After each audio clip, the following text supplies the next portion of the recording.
토지 수용 시 보상금 많이 받는 특급 노하우. 이번 시간에는 이러한 제목으로 강의를 하는 시간을 갖도록 하겠습니다. 2020년 토지 보상금이 약 17조가 풀렸다고 합니다. 2021년도에는 30조, 그리고 금년 2022년도에는 30조가 역시 풀린다고 합니다. 그래서 이제 이렇게 토지 수용 시는 뭐 도시개발법이나 주택법에 따른 뭐 수용이나 혹은 환지 혹은 혼용해서 환지나 이렇게 수용 혼합해서 하는 경우도 있습니다.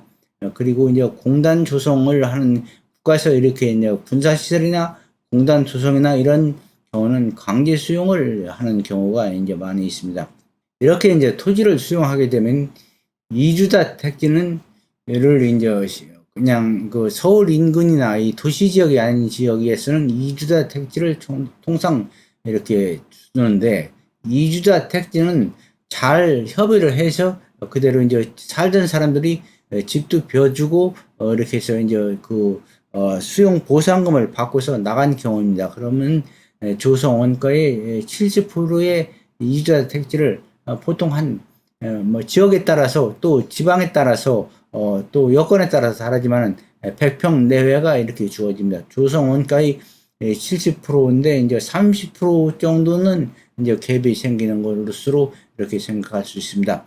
그 다음에 협의 양도인 택지는 조성 원가의 100%입니다. 이 협의 양도인 택지는 집이 없고 토지만 가지고 있는 사람들이 국가의 시책에 따라서 그대로 이제 수용 재개를 해서 보상금을 받고서 토지를 이렇게 이제 국가나 혹은 그 시행청에 내놓는 경우 있습니다. 이 경우는 이제 조성 원가의 100% 이렇게 토지를 일부 지역에 따라서 위에서 얘기한 대로 100평 혹은 적은 경우도 있고 더 많은 경우도 이렇게 합니다. 수용 재개를 하면은 그 혜택이 없어집니다.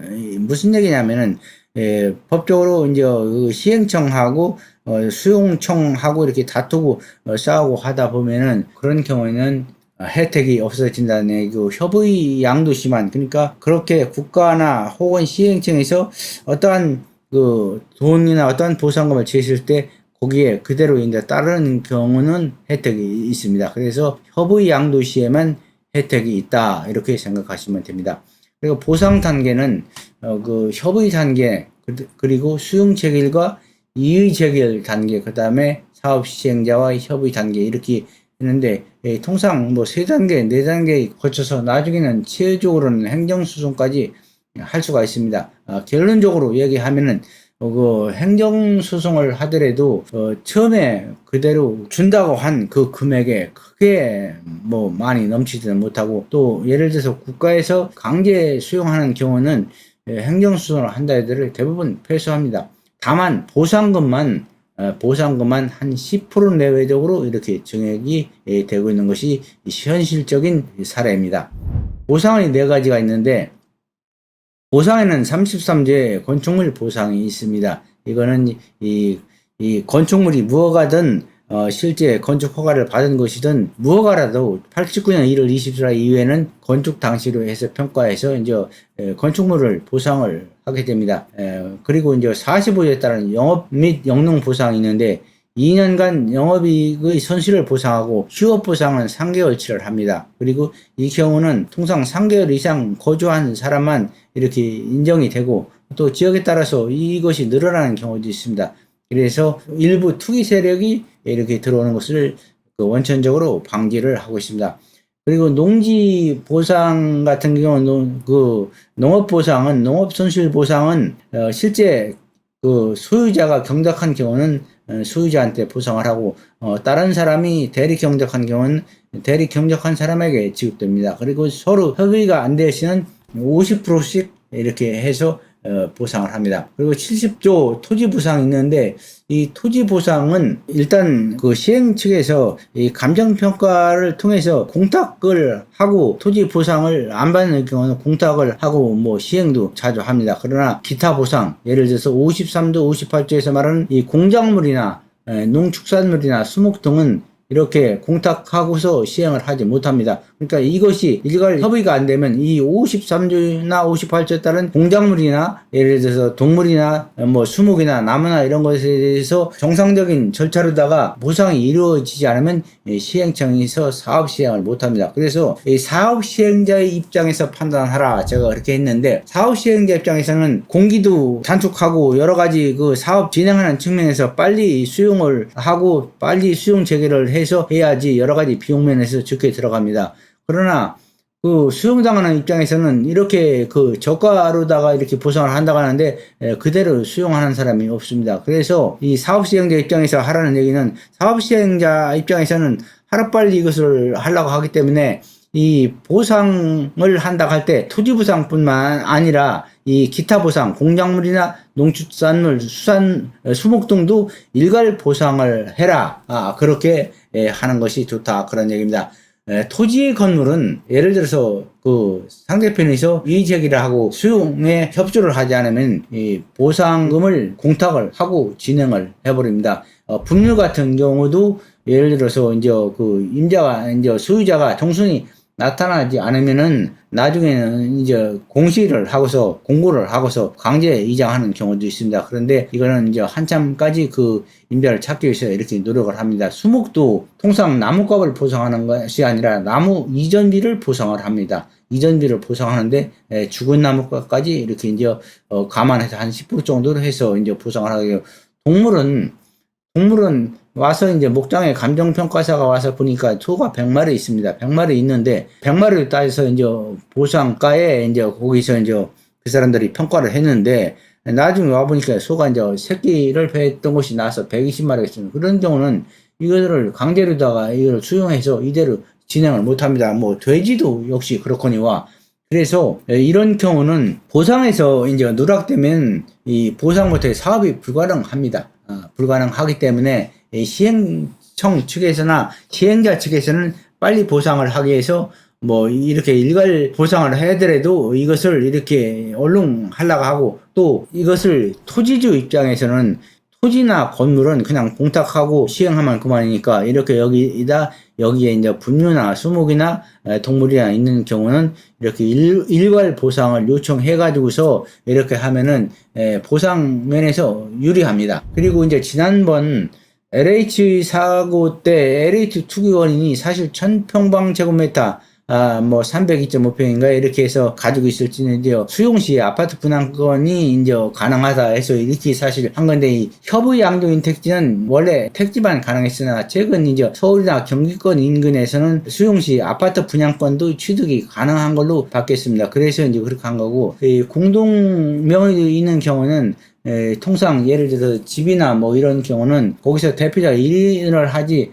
뭐 예를 들어서 5사람 6사람으로 등기돼 있다 해서 그 5사람 6사람에게 전부 분양권을 주지는 않습니다. 그리고 수도권은 1000평방미터, 그리고 지방은 400평방미터인데 향후는 800평방미터, 그러니까 242평으로 이제 검토 중이라고 제가 했는데, 아직 뭐 위법 예고된 것을 제가 이제 확인하지 못했습니다. 그래서 여기까지 이렇게만 적었고, 토지 건물 조사 작성 시 빠지고 누락된 게 없이 해야 되고, 또 예를 들어서 잔해지가 있으면 잔해지도 필요 없는 경우는 편입시켜 달라고 이렇게 하는 것이 좋습니다. 물론 잔해지 편입시켜 달라고 해서 전부 다 편입시켜 주는 것은 아니지만은 여러 가지 면에서 그 편입시킬 만한 그런 요건이 있으면 편입시켜 주기도 합니다. 보상 계획은 1차 평가에서 이제 협의 통보를 하고, 2차는 수용 재결, 그 다음에 3차에 이의 신청하는데 이제 중토위에 합니다. 저도 이제 행정소송까지 몇 번 해봤는데 3차 평가까지 하고서도 안 되면 나중에 행정소송을 하게 되는데, 사실 행정소송을 하게 되면 이제 국가를 상대로다가 이제 이렇게 소송을 하게 되는데, 해보니까 실제 그 여기서 소송하는 수용 대상이 이기는 사례는 거의 없습니다. 국가 수용 시. 전부 이제 사실상 수용을 원천적으로 이제 봉쇄할 수는 없는데, 다만 보상금 증액 소송의 그런 입장입니다. 보상금만 일부 이제 증액이 됩니다. 통상 한 10% 내외 이렇게 증액됩니다. 그래서 그렇게 이제 토지 수용될 시 대처 방법을 한번 몇 가지를 한번 제가 이제 현실적인 면에서 실제 경험 사례를 통해서 이렇게 한번 생각을 해봐요. 대처 방법은 일괄 보상을 요구하라. 그러면 훨씬 낫습니다. 그리고 대책의 구성해서 이렇게 하는 것도 좋고, 감정평가사의 추천도 중요합니다. 그런데 이제 감정평가사는 지역에서 이제 여러 사람이 이렇게 합심을 해가지고서 이 분야에 잘하는 사람을 이렇게 평가하는 것이 좋습니다. 그리고 이제 보상 계획이 있으면 이것을 열람해서 30일 이내에 이의 신청을 하고, 1차 평가가 가장 중요합니다. 1차 평가에 이 평가가 잘 되어야 되지, 나중에 증액소송이나 2차나 3차나 행정소송을 간다 해도 사실 그렇게 많이 증액이 되지 않습니다. 그리고 이제 보상협의체를 구성해서 활동하는 것이 좋다고 했는데, 어느 지역이든지 가면은 많은 프랜카드가 걸리고 이제 주민들이 이제 반대를 하고 이렇게 투쟁을 하고 하는데, 그것은 사실은 보상금이 현 시가보다 많이 떨어지기 때문에 그러합니다.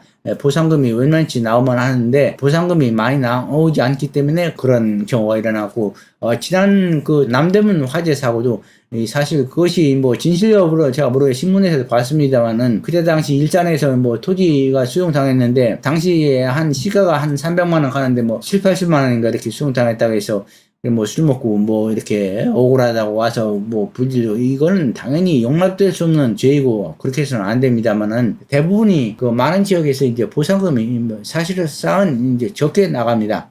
그리고 참고적으로 이제 주유소나 이제 환경오염, 이 폐기물이 토지에 있는 때는, 이때는 일반으로다가 수용 재결을 해버리면 당사자가 이 치우는 것을 전부 부담해야 됩니다. 그런데 예를 들어 강제 수용되면은 당사자가 부담하지 않습니다. 일례를 들어서 설명하겠습니다. 경매물건 나온 곳을 경매물건이 아니고 일반적으로 판다가면 거기에 이 폐기물이 있다면 그 사람이 치워줘야 됩니다. 그러나 경매에 당하는 경우에는 낙찰받은 사람들이 책임 부담이 있습니다. 낙찰받은 사람이 지어야 합니다. 그래서 참고적으로 알아두시고, 그 다음에 수용 재결 시 의견서를 제출하고, 의회에서도 얘기했지만 지작물은 일괄 보상을 요구하는 게 좋습니다. 그래도 보상금을 수령할 때는 이유를 유보하고 보상금을 수령하면 이렇게 하고 수령을 해야 됩니다. 그렇게 해야만이 나중에 소송을 할 수가 있습니다. 그대로 수령하면은 나중에 소송도 못 합니다. 그리고 이제 예를 들어서 그것도 아니고 저것도 아니고 해결점이 나타나지 않았을 때는 증거보전 신청을 하고서 이사를 가는 경우도 있습니다. 그리고 철거이면은 사업자에게 있습니다. 그래서 사업자가 알아서 철거를 하는데, 아까 마냥 수용 제거를 한 경우는 수용 측에서 나중에 이 폐기물에 대해서는 소유자가 부담해야 되니까 보상금에서 공제하고서 주겠다, 이렇게 하는 경우도 있습니다. 그리고 용도 지역은 바뀌면은 보상금이 많이 나갑니다. 그런데 현실적인 면에서는 시행청에 있으나 행정관청에서 이거를 용도 지역을 바꾸지 않습니다. 수용하고 나서 바꿉니다. 그렇게 해야만이 보상금이 덜 나가기 때문에. 그리고 감정가 및 필요음지가를 기준으로 해서 이제 보상을 통상 하게 되는데, 보상은 현실적으로 많이 적게 나옵니다. 많이 적게 나와서 많은 사람들이 그래서 사실은 투쟁하고 그러는 것이 아닌가 생각을 합니다. 그래서 이제 그런 것을 거부하는 사례, 조사를 위한 출입을 허용 안 하는 사람들도 있습니다. 또 자료를 일부러 이제 제출을 안 합니다. 개별 자료를. 어디냐면, 그렇게 하면은 기계기구라든가, 예를 들어서 또 나무를 여러 가지 나무를 심었는데 그 나무 이름이라든가 나무 개수라든가 이런 걸 큰 면적에 심었다면 일일이 다 개별 자료를 파악하지 못합니다. 그렇기 때문에 나중에 틀리면 거의 이의 신청을 하기 때문에, 그리고 토지 건물에는 이의 신청하지 마라. 이 토지 건물을 이의 신청해도 이거는 공탁하고 합니다. 그리고 토지 건물 조사서 나오면 거기에 날인은 하지만, 날인을 하면 그대로 이제 인정한다는 얘기가. 그래서 일반 보상을 요구하고 내주명으로 그렇게 해라. 그리고 의견서를 14일 이내에 제출하고 중투기까지 이제 하고, 수용재결의 이의제결 시 또 현지 조사도 요구해라. 그러면 현지에 나옵니다. 그리고 이제 보상은 보상설례나 매매사례나 기타 요인을 참작해서 이제 하는데, 보통 면적에다가 비규지, 공시지가, 시점 수정, 지형 요인, 개별 요인 해서 하지만 실제는 현실 시가와 많이 차이가 납니다. 그리고 이것을 이제 감정인들이 이제 많이 평가를 하는 것은, 저는 이제 제 생각이 찾을지 모르겠는데, 이 총 사업비가 이제 지침이 나옵니다. 그러면 거기에 맞춰서 이제 통상 하다 보니까 100% 넘으면 감정팀에게 잘못했다고 이렇게 얘기를 하기 때문에 통상 거기에 맞춰 하다 보니까 적고, 그리고 나중에 이의제기해서 행정소송을 하더라도 10% 이상은 증액이 안 됩니다. 그것은 관례적으로 이제 그 사람들이 그렇게 합니다. 그렇게 하기 때문에 결국은 소송을 해도 그 원천적으로 무효시킬 수는 없고 그냥 보상비만 한 10% 내외 증액되는데 그렇게 행정소송까지 하려면 보통 1년 정도 시간이 지나갑니다. 그래서 그야말로 뭐 수용당하는 측에서는 손해보는 경우도 많이 있는데 국가나 혹은 지자체나 혹은 시행청이나 어떤 그 민간 기업에서 이제 수용할 때도 어느 정도 이렇게 보상을 해줘야지 이 표준지가와 공시지가 적용해서 뭐 1.3배나 1.8배 이렇게 한다면은 실제 많은 손해를 보게 됩니다. 토지나 농지는 보통 뭐 한 3배 정도 공시지가에 가는 것이 현실적인 가격이고 그리고 임야는 보통 5배 내지 10배 정도 공시지가에 그렇게 시세가 갑니다. 그런데 거기서 뭐 표준지 공시지가는 아주 적은 금액인데 그거에 비례해서 이렇게 뭐 이렇게 적은 금액으로 보상을 하다 보니까 그런 요인이 일어나는 것이 아닌가 생각을 합니다. 그리고 비규지 표준지 공시지가를 52% 산정하고 개별 요인 4%, 기타 요인을 40% 보상 선례, 매매 사례를 이렇게 해서 참조해서 한다고 하지만 실제 많이 적습니다. 그리고 수목원 이장비를 하는 것이지 나무값을 주는 게 아니고 여기다가 이제 고순율까지 이제 예를 들어서 죽은 나무값까지 10% 정도 이제 이렇게 감안해서 보상을 합니다. 과수는 2년간 그 생산비까지 이렇게 추가합니다. 통상 대표적인 것만을 제가 이렇게 한번 알아봤는데 여러분들 한번 참고하시고 토지 수용 시 이러한 것을 참고하시면 보상금을 좀 더 받는데 도움이 되리라고 생각을 합니다. 오늘 강의는 이것으로 마치도록 하겠습니다.